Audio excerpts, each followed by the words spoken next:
এ পর্যায়ে বক্তব্য নিয়ে আসছেন সিলেট মহানগর যুব দলের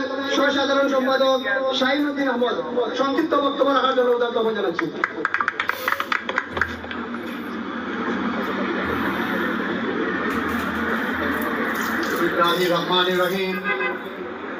বাংলাদেশ জাতীয়তাবাদী যুব দল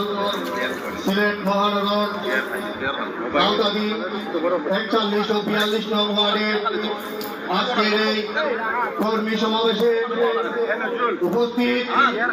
সিলেট মহানগর যুব দলের সংগ্রামী সাধারণ সম্পাদক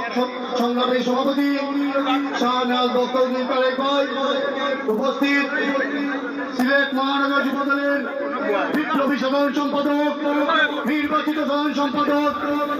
মির্জা মোহাম্মদ সম্রাট হোসেন ভাই, উপস্থিত সিলেট মহানগর যুব দলের সিনিয়র সহ সভাপতি তোফাজ্জল হোসেন বেলাল ভাই সহ সিলেট মহানগর যুব দলের সহ সভাপতি যুগ্ম সম্পাদক সহ সাধারণ সম্পাদক এবং আমার 41 ও 42 নং ওয়ার্ডের যুব দলের নেতৃবৃন্দকে আমার পক্ষ থেকে বাংলাদেশ জাতীয়তাবাদী যুব দল সিলেট মহানগরের পক্ষ থেকে রক্তিম শুভেচ্ছা ও বিপ্লবী অভিনন্দন। প্রিয় নেতৃবৃন্দ, আপনারা জানেন আজ আমরা এখানে কেন উপস্থিত হয়েছি। আমরা আজকে এখানে উপস্থিত হয়েছি আপনাদের মাঝে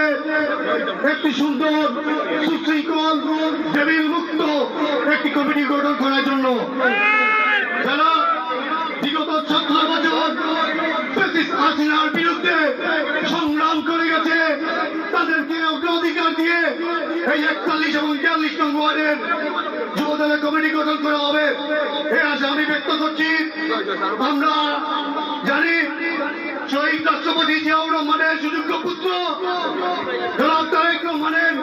31 দফা বাস্তবায়নের লক্ষ্যে আজকের এই সময়